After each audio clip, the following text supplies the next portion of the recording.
ऐसे शराब को पकड़ते हैं ना कि you know what, I would respectfully like to resign ना, I know my way back home. इतनी दूर नहीं आया मैं इस्लाम से, मुझे रास्ता आता है घर का, पाकिस्तान नहीं इस्लाम से। आपको मैं बता नहीं सकता हूँ कि अल्लाह ताला ने जब आसानी देनी होती है ना तो ऐसे हीरो सामने ले आता है। मेरे ऊपर ये वक्त आता, मुझे खुद नहीं पता मैं किस तरीके से रिएक्शन था। मुझे इतना नाज है अल्हम्दुलिल्लाह, इतना यकीन है अपने ऊपर अल्हम्दुलिल्लाह, अल्लाह की तरफ से ताकत आती है कि शराब को नहीं हाथ लगाना था, मगर मुझे नहीं पता इस इम्तहान का नतीजा किस तरीके से आना था। जिस तरीके से वो सुरखरू हुआ ना, जहाँ मैं समझें इस बात को, बहुत गौर से समझेंगे कि 15 लाख रुपए की नौकरी, 20 बच्चे घर में बैठे हुए हैं कि जॉब लगी हुई है शोर की, और वापस आएगा कि हाँ यार ज़ीरो पर चलेंगे, दोबारा देखेंगे। बहुत बहुत मुश्किल होती है इंसानों के लिए। दुनिया में ही रह रहे हैं हम, इसी दुनिया में रह रहे हैं। जितने ज़्यादा आप पैसे कमाते हैं ना, नौकरी, आप सबको पता है नौकरी की तो तलाश में दुनिया इस वक्त भाग रही है, और मुझे इसीलिए तो इस तरह के फोरम पसंद हैं। ये नौकरियों से हटा के अपने काम पे डालते हैं। नौकर कभी भी अपना दीन पूरी तरह प्रैक्टिस नहीं कर सकता, उसको मजबूरन अपने मालिक के दीन के ऊपर आना पड़ता है। ये बहुत ध्यान में रखें, सिर्फ अपना मजहब प्रैक्टिस करेगा वो, दीन के कोई अमूर उसके हाथ में नहीं है। इसलिए हर पाकिस्तान का, दुनिया का हर नौकर, चाइनीज तो सजदा करते हैं ना, एटलीस्ट सामने से करते हैं सजदा, हम लोग अंदर से सजदा करते हैं। बस बॉस का मूड ना खराब हो जाए हमारा, बाकी जो करता है कहता है वो मान लेंगे। बहरहाल वो कहीं और, वो कोई और कन्फ्यूजन हो जाती है। वो मुझे उसकी हाइब्रिड मॉडल भी नहीं पता अभी। मैं आपको बेसिक्स बता दूं कि अगर ये नवीद साहब इस तरह का हरकत ना करते तो मेरे अंदर शायद वो ताकत ना होती। आज ये कहानी देखें कितने लोगों ने सुननी है, आपको पता भी नहीं कौन है। अल्लाह का वो वली किस तरीके से लोगों को का ईमान ताज़ा करता है, कॉन्फिडेंस देता है। अगर ये वाक़या मैं यूट्यूब पर देखता ना, मुझे असर ना होता। मेरे सामने ये वाक़या हुआ और मुझे इतनी ताकत मिल गई कि जब वो मेरे सामने आया ना, खुदा की कसम, बोतल मेरी तरफ कर भी नहीं सका। वो मेरी तरफ देखा उसने, और फिर मेरे पैरों की तरफ देखा कि पीछे हो गया वो, उसी का बॉस कह नहीं ये तो आगे दाढ़ी वाला है, वो तो फिर क्लीन शेव है, साइड में हो गया वो। और फिर मैं आसानी से बैठ गया, 2 नफल माने कि अल्हम्दुलिल्लाह ये वाला वाक़या नहीं हुआ। बहरहाल फिर भागे नवीद को पकड़ने, जो भी हुआ वो बात की बात है। मगर एक बंदा भी खड़ा हो जाए ना, अगलों को इतनी ताकत दे देता है कि वो सोच भी नहीं सकते,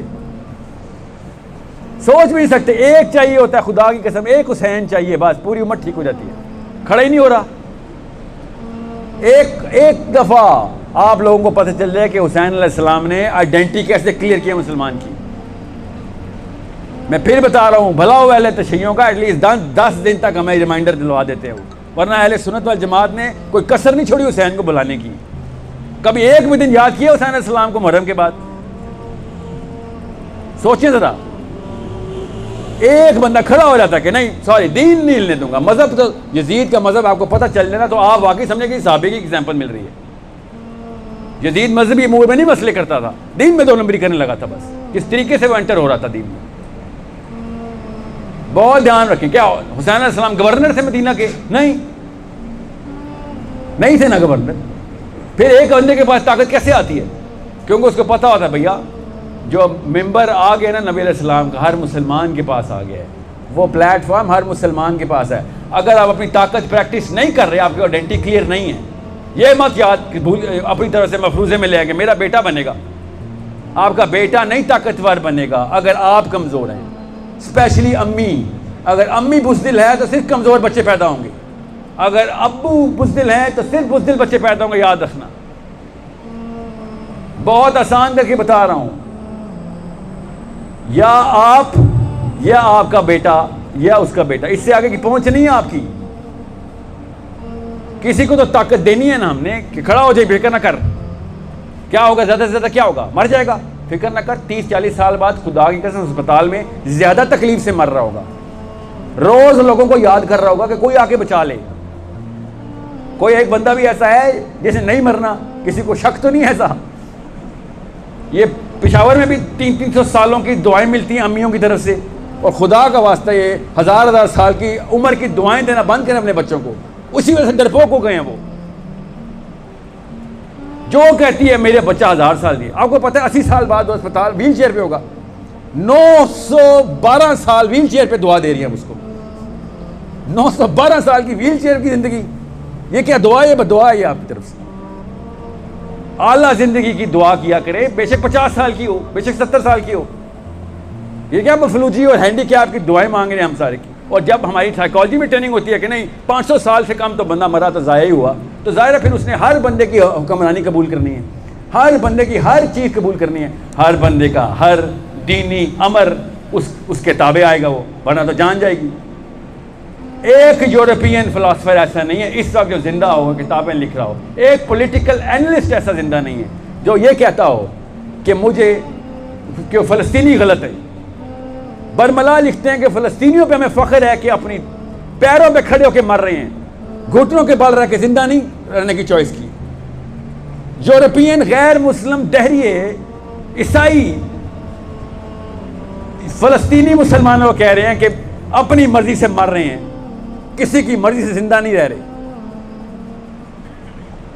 आप सोचें सही हमारे साथ क्या हो रहा है फिर। और बाय द वे फ़लस्तीनी भी किसी लेवल पे कंफ्यूज होंगे, जिस वजह से हम एक टाइप 4 हाइब्रिड में आ गए। वो हमारा पॉप कल्चर है जो आप इंटरनेट और टीवी के थ्रू लेके आए हैं। हर बंदे को हर हैशटैग का पता है ना, ये एक लेटर एपिडर्मल लेवल है, ऊपर की सतह पे होता है। उसकी 2 क्लासेस बन जाती हैं।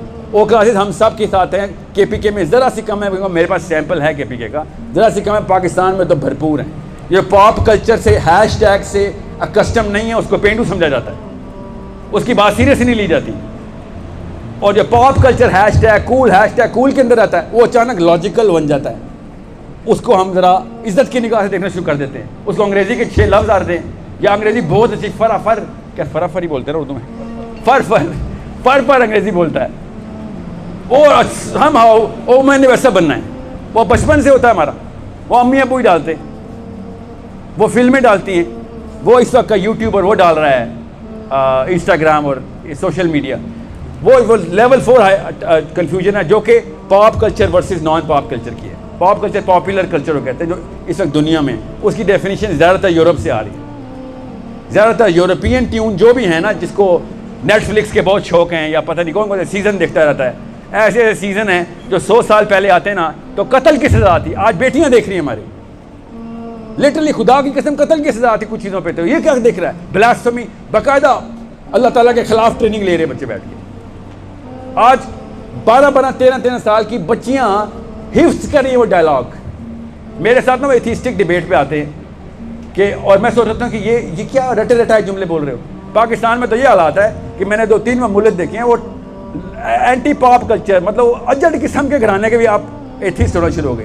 पहले फिर ज़रा से कन्फ्यूज देसी एथिस्ट होते थे, आप गाँव के भी जो है ना वो अजड़ किस्म की, मतलब उनकी बात करने की तमीज़ नहीं है, सोचना तो दूर की बात है। उनको ये नहीं पता कितने कॉम्प्लेक्स का शिकार है, इन्फीरियरिटी कॉम्प्लेक्स का, आइडेंटिटी कंफ्यूज्ड है, देरिये तक हो जाते हैं। बहुत बड़े मसाइल हैं। Type level 4, level 2, level 3, level 1, हर जगह के ऊपर 2 स्प्लिट्स। इसलिए बता रहा हूँ, किसी को अली बिन अबी तालिब समझ नहीं आने, किसी को अबू बकर सिद्दीक समझ नहीं आने, अच्छी कहानियाँ हैं समझ नहीं आने। इसीलिए हमें नवाज शरीफ, इमरान खान ज़्यादा समझ आ रहे थे, हमारी तरह के कंफ्यूज है ना, बस सिर्फ इस वजह से, और कोई और फ़र्क नहीं है दोनों में। इसके अलावा कोई और ममासलत नहीं है इन दोनों की हमारे साथ। हमें क्यों ये ज़्यादा, जब पहली दफ़ा PTI KPK से जीती थी ना, कितने साल हो गए हैं, मैं किसी सियासी पार्टी का हिस्सा नहीं, आपको पता ही होगा। मैं सिर्फ एक ही सियासत को जानता हूँ, जो कि सहाबा इकराम खुलफा राशिदीन ने सियासत की बुनियाद डाली, नबी अलैहिस्सलाम ने, जो वो है सियासत। इसके अलावा बाकी किसी सियासत गैर अल्लाह की। जब KPK से PTI ने पहली दफ़ा हुकूमत पकड़ी ना, तो मेरा दिल बैठ गया था कि ये तो कोई और मसला शुरू हो गया। KPK should not have done that. मेरे ना एक अलग किस्म की एक्सपेक्टेशन होती थी कि, आपको पता है, मैं आपको एक छोटी सी मिसाल देता हूँ, ख़वातीन भी इधर बैठी हैं। मेरे टीन एज में और मेरे इवन अंडर 30 तक, मैंने आज उस उम्र तक 30 साल तक कभी पठानी नहीं देखी थी। लाइफ हो गई थी, मुझे नहीं पता पठानी कैसी होती है। मुझे पठानी की एक निशानी पड़ती है, सफ़ेद चादर, बस। आपको पता है इस बात का? ये रेगुलर इंप्रेशन बता रहा हूँ। मैं अपने दोस्तों से कह रहा था कि एक ही चीज़ बचाई है तुमने, कि ये चादर नहीं उतरने दी बेटी से अपनी। अब आपको पता है ना, मेरे से ज़्यादा पता है आपको। कन्फ्यूजन जब ऐसे तूफान की तरह आती है ना, तो हर चीज़ बहा के लेके चली जाती है, बैठ के चला गया सारा कुछ। और मुझे इतना कोई बड़ा स्ट्रेस नहीं होता कि पर्दे की बहस है, कर लेंगे आप पर्दे की बहस। मगर वैल्यू सिस्टम तो वो इस्लाम बेस में से आया था, लेवल 1 की आनी चाहिए थी वो। तो ये वैल्यू कॉम्प्रोमाइज़ नहीं करूँगी, जो मर्जी कर लूँगी मैं। ये तो मेरी इस्लाम की वैल्यू है। पाकिस्तान की वैल्यू आती है तो अच्छी बात है, नहीं आती तो कोई बात नहीं, कोई कब्र में सवाल नहीं होना। कल्चर की वैल्यू ठीक है, लोगों को ठीक है, रख रखाव के अंदर रखा है। इस्लाम के एंटी है तो भाड़ में जाए, कुछ नहीं होता उससे। मगर इस्लाम की वैल्यू तो मेरा 1 करोड़ साल तक का बैंक बैलेंस है, क्या पता 100 करोड़ साल दोज़ख में या जन्नत में रहना पड़े। उसको कैश कर गई हूँ मैं 30 साल की ज़िंदगी के लिए, उसको कैश कर गया हूँ मैं, क्या पता कल मर जाऊँ, इधर से बैठे बैठे बाहर जाके मर जाऊँ, उसको कैश कर गया हूँ मैं। कैसे वो कादियानी लाइसेंस ही ले बैठा, इस तरीके से हम बड़ी चीज़ों के लाइसेंस ले बैठे हैं। वो बंदा मुसलमान जो है कादियानी बन के लाइसेंस लेता है, हम किसी और सिस्टम को रब मान के किसी और का लाइसेंस ले बैठे। अगले दिन पता चलता है इधर भी ऐसी कोई जीत नहीं थी, ऐसा कुछ नहीं था। मौलाना मौदूदी को ना, नाम सुना मौदूदी साहब का आपने? मौलाना मौदूदी साहब को एक ख़त आया, इसके बाद मैं क्वेश्चन आंसर लेता हूँ। कहते हैं कि उनके जरीदे में वो ख़त लिखा हुआ है एक्चुअली, तो मैं वही ख़त ऐसे ही सुनाता हूँ। एक बंदे ने ख़त लिखा कि मौलाना मेरे साथ एक वाक़या हो गया है, मेरे 4 बेटे थे, एक बेटा जब 8 साल का हुआ फौत हो गया, दूसरा बेटा 8 साल का हुआ फिर वो भी फौत हो गया किसी बीमारी, तीसरा बेटा 7 साल का था वो भी फौत हो गया, अब चौथा बेटा है 6 साल का है और शदीद बीमार है। सोचें एक बाप पे क्या गुजर रही है कि आप उसको पता है बेटा मरने वाला है, चौथा मर रहा है।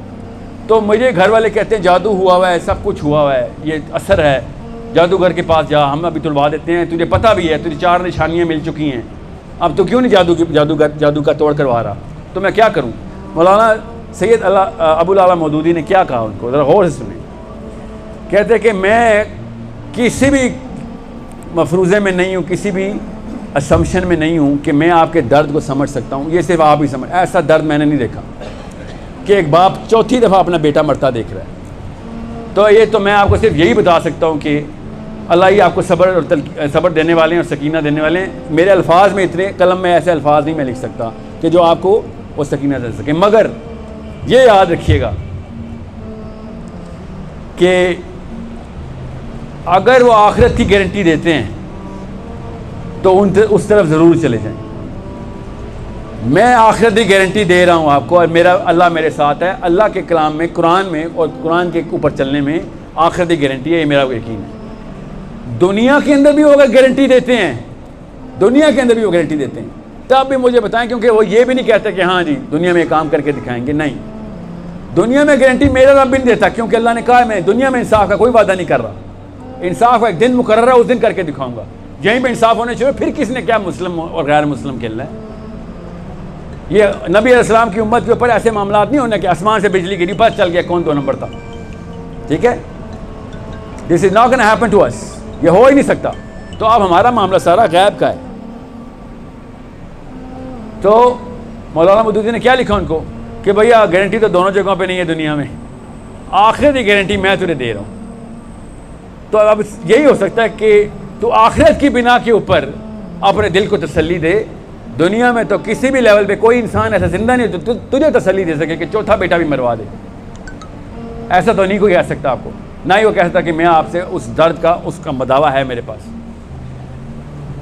बहुत क्रिटिकल लेवल के ऊपर ये कहानी मुझे लगती है, क्योंकि हम छोटे 4 बच्चों को नहीं नौकरी चली जाए, हम अपनी इस्लाम की आइडेंटिटी छोड़ देते हैं। शादी ना हो रही हो, इस्लाम की आइडेंटिटी छोड़ देते हैं। एक एक काम क्या नौकरी तो बहुत आगे की चीज़ है, दोस्ती भी जा रही हो तो इस्लाम की आइडेंटिटी छोड़ देते हैं हम, तो नौकरी तो बहुत दूर की बात है। ख़ानदान ने ये कह दिया है, ख़ानदान में नाक कट जाएगी। KPK में भी ख़ानदान में नाक कटती है, पेशावर में ख़ानदान में नाक कटती है। मतलब ये समझ नहीं आती है नाक पे हमला क्यों करते हैं हम। आपको कसम उठा के बता रहा हूँ, हमारे ऊपर एक ये लानत में, हज़ारों लानतों में से एक लानत ये बरस रही है कि लोगों के अंदर हमारी नाक ना कट जाए। फरिश्तों में अगर थोड़ा सा भी सेंस ऑफ ह्यूमर हुआ ना, थोड़ा सा भी, तो उन्होंने पाकिस्तानियों की सबसे पहले नाकें काट रही। इधर आओ, तुम ये बचाते फिरते थे, तुम्हें बहुत शौक था अपनी नाक बचाने का, पूरा जिस्म, बल्कि ऐसा करेंगे ये लो अपनी नाक, ये नहीं काटते, बाकी सारा जिस्म साड़ दूंगा तुम्हारा। तुम्हें बहुत शौक था अपनी नाक बचाने का। दोज़ख में तुम्हारी नाक नहीं जा रही, बाकी सब कुछ जा रहा है, क्योंकि सारे के सारे काम हमने अपने आइडेंटिटी के अगेंस्ट कर दिए, उस बेसिक वैल्यू सिस्टम के अगेंस्ट कर दिए जो कि बाकी के सारे कल्चर के अंदर थे। सिर्फ इस बिना के ऊपर लोग अपने सारे के सारे मामलात को कॉम्प्रोमाइज़ स्टेटमेंट के अंदर लेके आ रहे हैं। हर जगह पे कॉम्प्रोमाइज़ चल रही है कि नहीं वहाँ पे चूँकि बड़े वाला रेला उस तरफ जा रहा है, मैं कोई सुरखाब के पर नहीं लगे हुए मेरे ऊपर। मैं इतनी ज़्यादा तवक्कुआत आपके साथ लेके आया हूँ ना, मैं आपको बता नहीं सकता हूँ। इसलिए नहीं कि मैं KPK में आया हूँ, इसलिए कि आपकी उम्र इतनी है। अगर आपकी उम्र में 15 साल और ऐड कर दूँ ना, मेरी तवक्कुआत का लेवल नीचे हो जाएगा। जो एनर्जी इस वक्त है ना आपके पास, जो जिद्दत, जो जहद आपके अंदर है इस वक्त, वो 60 साल के बुजुर्ग में नहीं हो सकती। अल्लाह ताला का निज़ाम ही ऐसे। अगर अल्लाह ने किसी भी कौम को उठाया है ना, जब हिस्ट्री पढ़ के देख लें, गैर मुस्लिमों को भी उठाया है तो आपकी उम्र के लड़कों से उठवाया, आपकी उम्र की लड़कियों से उठवाया। इसलिए आपके पास आया हूँ, वरना ये काम YouTube पे बहुत अच्छा चल रहा है, आपको भी पता है। यहाँ पे लेकिन एक बंदा शराब को ना करेगा ना, उसका असर आपके पोतों तक जाएगा। ये याद रखिएगा। या आप अबू तालिब हैं, अभी अब्दुल मुत्तलिब हैं, या आप अब्दुल्ला हैं, या आप मोहम्मद हैं। ये वैसल है आपकी। अगर आप अब्दुल मुत्तलिब हैं, अभी से अपने ऊपर स्टैंडर्ड मेंटेन कर रहे हैं, तो आपका बेटा इतना ताकतवर होगा कि उसका पोता आगे पूरी दुनिया फतह कर लेगा, इस्लाम रिवाइव कर देगा। अगर आपने अपने ऊपर इतना काम कर लिया कि आप अब्दुल्ला बन गए, तो आपका बेटा उसी माहौल में से गुजर के इस्लाम का नाम रोशन कर देगा। या फिर आपने वाकई अपने ऊपर इल्म का वाकई में आपके ऊपर मेहनत की और तमाम तर उस आइडेंटिटी को क्लियर कर खड़े हो गए, तो क्या पता अल्लाह आपसे वाला काम ले जो अल्लाह नबियों से काम लेते। क्योंकि नबी अलैहिस्सलाम ने तो कहा था, मेरी उम्मती पिछली अंबिया के बराबर इस लेवल का काम करके जाएंगे। या आप अब्दुल मुत्तलिब हैं, या आप अब्दुल्ला हैं, ठीक है, या फिर आप खुद नबी अलैहिस्सलाम की सुन्नत पूरी करेंगे। ये नहीं हो सकता कि आप पढ़ पोतों के लिए, हाँ खैर है, मेरी खैर है, थोड़ा थोड़ा शुरू कर दूं, मेरा पढ़ पोता कर लेगा, ऐसा नहीं होगा। ज़्यादा से ज़्यादा आपका बेटा, और कम चांस है कि आपका पोता आपके इस असरात को डायरेक्टली आगे लेके जाएगा। और मैं फिर बता दूं, इनके ऊपर इनका इतना असर नहीं आना जितना आपकी वजह से आना है। आपको भी पता है, कमज़ोरी जो है ना वो घर से आती है। ताकत दोस्तों से ले रहे हैं हमें ताकत घरों से लेनी चाहिए थी। ये पठान भी ले रहा है, पंजाबी भी ले रहा है, सिंधी भी ले रहा है। दोस्तों से जाकर कॉलेज में जाके बहादुर बनते हैं, स्कूल में जाके बहादुर बनते हैं। ताकत तो घर से चाहिए कि बेटा असूल पे कॉम्प्रोमाइज़ नहीं, जो मर्जी मर जाई, कोई बात, मर जाई, 100 साल पहले मर जाएगा तू, कोई बात नहीं, मर जाए, मगर कमज़ोर जिंदा न रही, बुज़दिल ना जिंदा रह लें। क्योंकि जो कुछ भी होगा असल में खुदा की कसम मरने के बाद होगा।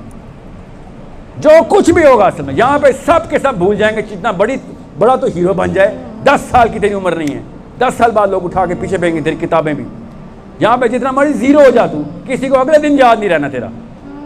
इधर इतनी औकात ही नहीं किसी की कि तू बिलियनर है या ज़ीरो है या फ़कीर है या रेडी वाला। तू जिस दिन तुझे पता चल गया कि जन्नत क्या है, आखिरत क्या है, उस दिन खड़े होकर एक दूसरे को कैसे किस शक्ल से देख रहे हैं हमने, एक दूसरे को इतनी घिनौनी तरीके से देखना ना हमने एक दूसरे को, कि तूने उस वक्त क्यों नहीं मुझे बताया था,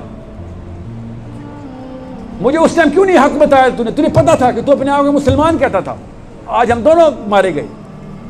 मैं इसलिए कह रहा हूँ ये जूम पे क्यों नहीं कर रहे हम, क्योंकि मैं नहीं चाहता कि दोबारा मुझे या मेरी टीम को पेशावर आना पड़े। दोबारा आप में से कोई इस एनर्जी को रिवॉल्व करके इस्लामाबाद लेके आएगा, कराची लेके जाएगा, क्या पता गज़ा लेके जाए।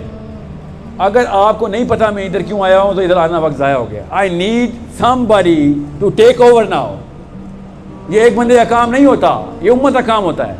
अगर आप में से कोई किसी भी लेवल के ऊपर ये पूरा का पूरा, मैं आपको इतनी सी बात बताऊँ, मुझे सबसे पहला क्वेश्चन यूथ क्या पूछ रहा है, सर ठीक है आगे बताएं करें क्या, आगे बताएं करें क्या। हर कोई मुझसे पूछ रहा है आगे करें क्या। आप जमात बनाने वाले हैं, आप पॉलिटिक्स में जाने वाले हैं, इस तरह के भी सवाल आते हैं ना। ज़ाहिर है वो टाइप 3 कन्फ्यूज है। किसी भी लेवल पे शक में मत रहिएगा, मुझे पता है मैं क्या कर रहा हूँ इस वक्त। इस साल क्या पता अगले साल तक सिर्फ आइडेंटिटी क्राइसिस से बाहर निकालना है। जब तक अपनी शनाख्त नहीं पता, क्या बताऊँ क्या करेंगे। आपने तो समझना कि कोई साइको किस्म के प्लान दिए मैंने आपको। जिस बंदे को अपना पता होता है सब, तब कहीं जाके वो किसी काम कर सकता है। So you need to do this very thing. ये आपको अगर आगे नहीं पहुँचाना आ रहा, आपके पास वकास के नंबर होने चाहिए, तंजील के नंबर, मेरी टीम के, कि हमें बताएं हमें और और वक्त चाहिए या और रिसोर्स चाहिए, किस तरीके से हमें और क्लैरिटी मिले कि we need to take over our own house. अपने घर के अंदर मैं फातिमा बनूंगी, अपने घर के अंदर अली बनूंगा, तब हुसैन पैदा होगा, वरना नहीं हुसैन पैदा होता। ये भी आपको मेरे से बेहतर पता है, हर एक को अपने अपने घर का पता होता है। मेरे घर में हुसैन नहीं पैदा जब तक मैं खुद अली बिन अबी तालिब ना बन जाऊँ। आप क्या सोच रहे हैं, तुक्के लगते हैं। इस्लाम, अल्लाह ताला ने कहा कि जन्नत इतनी सस्ती नहीं है, ये ना सोच लेना कि ऐसे गिफ्ट मिल जाएगी। अगर गिफ्ट ही देना था तो फिर कुफार के ऊपर क्यों इतनी कड़ी दोज़ख का आना था। वो भी कहते हैं हमें भी गिफ्ट दे रहे थे, किसी को मुसलमानों को गिफ्ट ही देना। मुसलमानों के लिए सबसे कड़ा इम्तहान है कि सबसे पहले अपनी शनाख्त क्लियर कर और फिर शाबा कुर्बानी के लिए तैयार है। और दुनिया में कुछ नहीं मिल रहा अगर तब भी तो खुश है, दुनिया में सब कुछ मिल जाए तब भी तो खुश है, कोई फ़र्क नहीं पड़ता। If you only know that one day every single question will be asked. एक सवाल का वजन 10-10 लाख साल, एक सवाल का जवाब नहीं आता 50 लाख साल। आप सोचे 50 लाख साल बोल रहा हूँ, ये आपको ही पता, कम बता रहा हूँ। आपको पता है अबदा का मतलब 50 लाख साल नहीं है, अबदा का मतलब पता नहीं कितने करोड़ों अरबों सालों के बाद शायद कोई सुन नहीं जाए तो शायद अल्लाह को रहम आ जाए कि चल तेरी सज़ा पूरी की। क्योंकि इंसाफ के तकाजे वहाँ पे मुसलमानों पे ज़्यादा कड़े होने। कुरान हमारे घर पे पड़ा हुआ है, कुरान मदर टेरेसा के घर पे नहीं पड़ा हुआ था। हमें कुरान पाक किसी वजह से दिया गया था।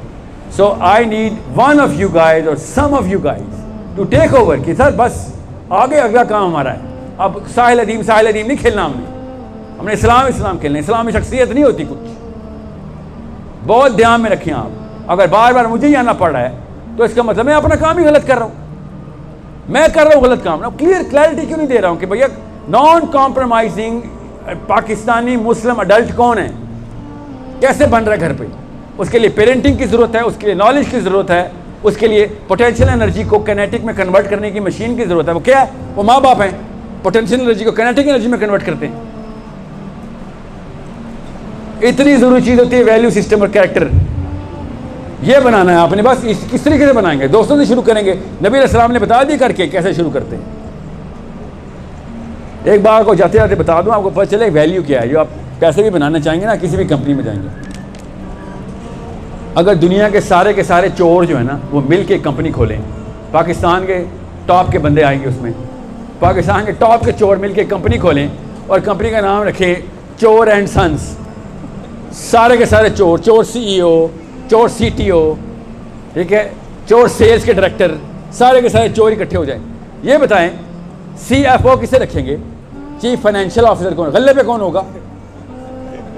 जरदारी ना बोलना, ये सुन चुका हूं।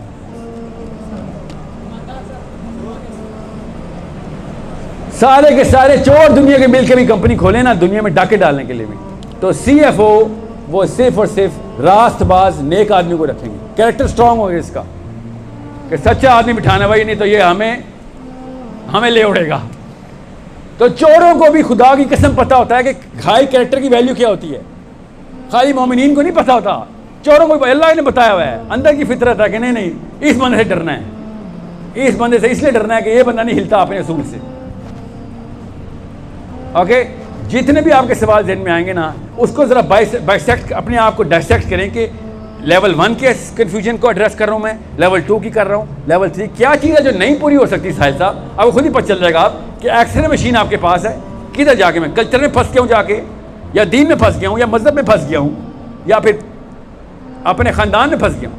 और एक और मसला भी है KPK में, जो बाकी की जगहों पर भी है, आगे बहुत ज़्यादा है, कि इस्लाम जिस चीज़ को तोड़ने के लिए आया था ना, वो ख़ानदानी निज़ाम था।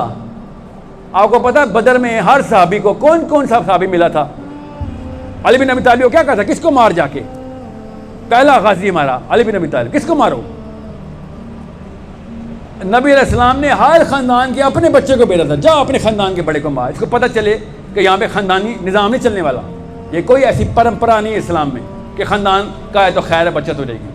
उमर बिन ख़त्ताब रज़ियल्लाहु ताला ने कहा, जब बदर ख़त्म हो गई थी, नबी अलैहिस्सलाम ने मशवरा किया क्या करें, तो उमर ख़त्ताब ने क्या मशवरा दिया था, या रसूलल्लाह बाकी सब छोड़ें, अपने अपने ख़ानदान वाले ज़रा हमारे हवाले वाले कर दे ज़रा, फिर आप देखें हम करते क्या हैं। इनको बहुत नाज था अपने ख़ानदानों पे कि ख़ानदान जो है ना वो आपस में रख रखाओ इस्लाम से भी ऊपर ले जाएंगे।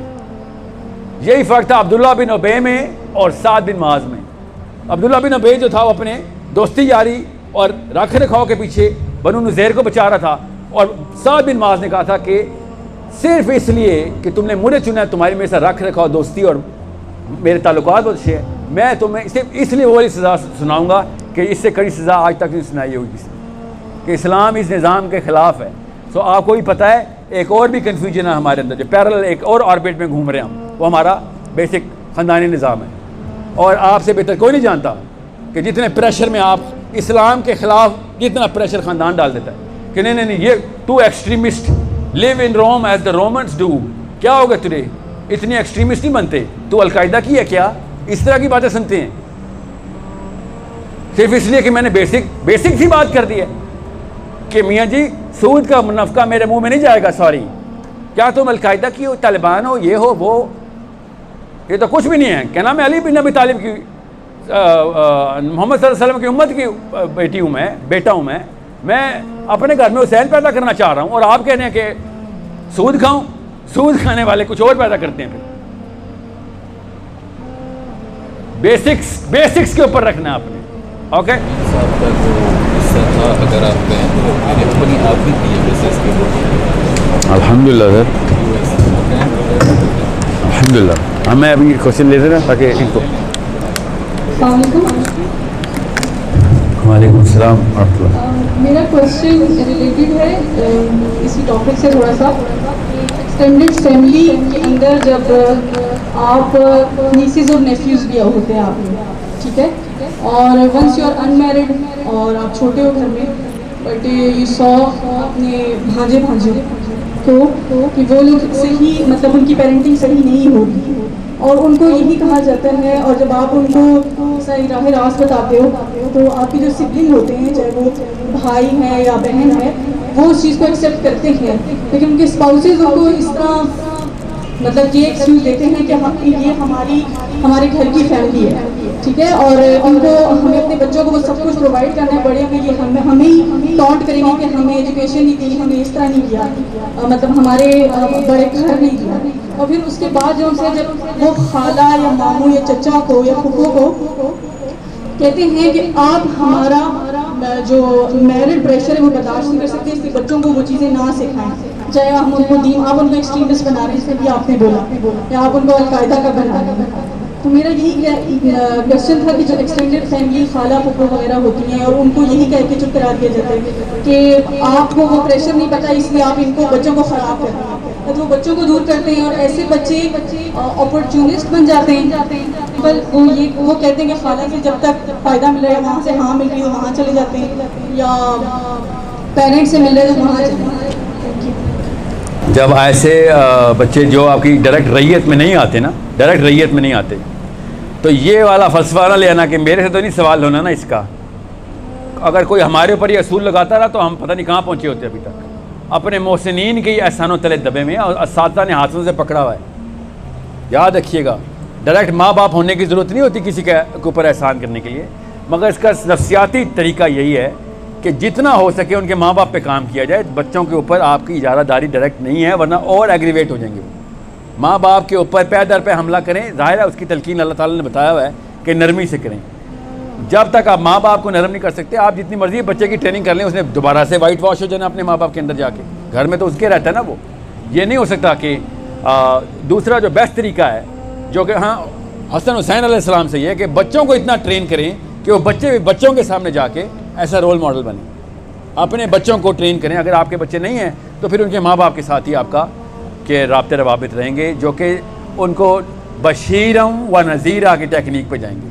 उनको अच्छी बातें बताएंगे, भाई बड़े फ़ायदे हैं इसके, और फिर उनको डराएं कि इसके नुकसान क्या क्या अगर तुमने सही काम ना किया तो। But you can not be directly influencing the kids without ये हो नहीं सकता ना कि बच्चे माँ बाप रिएक्ट ना करें। आ गई वो रिएक्टिव हुए में आपके, तो वो और अनाद आ जाएगा। अनाद आएगा तो बच्चे वो फिर, याद रखिएगा नफ़रत दो धारी तलवार होती है, याद रखिएगा। जिससे आप नफ़रत करते हैं ना भाई,